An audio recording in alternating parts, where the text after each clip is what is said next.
Hello, maayong adlaw sa tanan. Malagaw naman kita subong. Mapauli kami sa dingle, gani, updan nyo kami. Ang aton mga maagyan, antes kita makaabot sa dingle.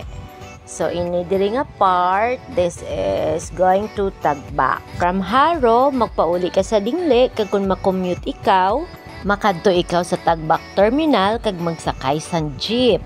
It takes about an hour to reach Dingle from Haro, Iloilo City. So this area here is the Iloilo City floodway system located in Buhang, Haro, kag dako gid ang nabulig sang sini nga floodway system sa pagkontrol sang baha diri sa syudad sang Iloilo.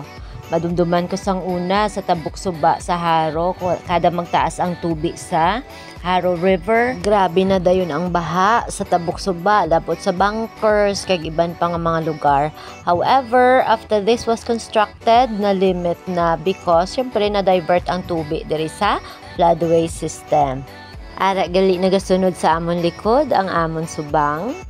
Kada magpuli kami sa dingle na anad siya, no, nga naga-bike na lang siya yan. Nagasunod lang siya sa amon, ha? Tricycle. And amo man na, magbalik, naga-bike man siya. And so, after around 15 to 20 minutes from Haro, malabyan na natin ang Leganes.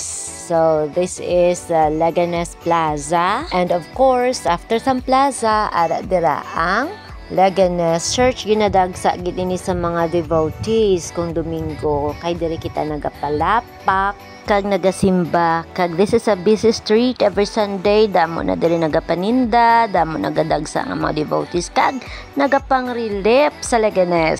After mga 15 to 20 minutes, makaabot naman kita sa another town after sang Leganes, which is Zaraga.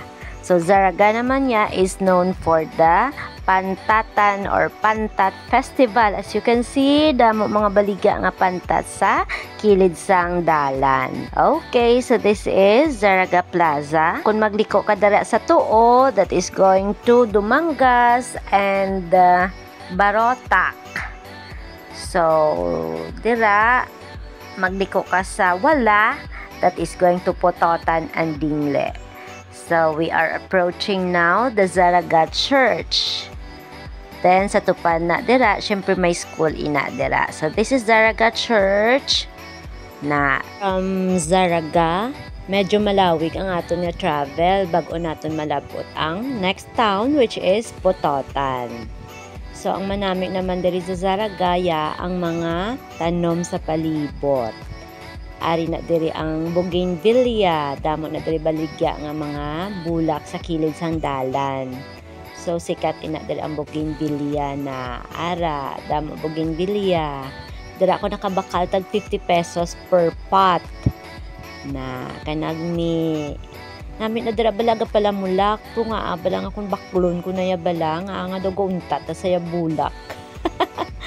Na damo na diri sa piyak, kag diri man sa piyak, na duwa sa bougainvillea, syempre damo man iban nga mga bulak or mga tanom, pero mostly gid bougainvillea. So nami man nga maagyan ang mga talamnan sang humay, no, ka green sa palibot.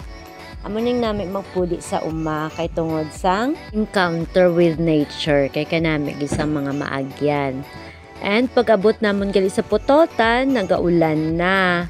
So, sa Pototan, nami naman niya ang Pototan because of its Iwag Festival. So, kada December, damo ina diri sang mga lights. Kag damo man nagakadto diri nagalagaw para magtanaw sang lights, na? Kag ang Pototan gali, hindi mo ya malabyan ang iya nga plaza, kag ang tinda. Hindi siya malabyan sa highway.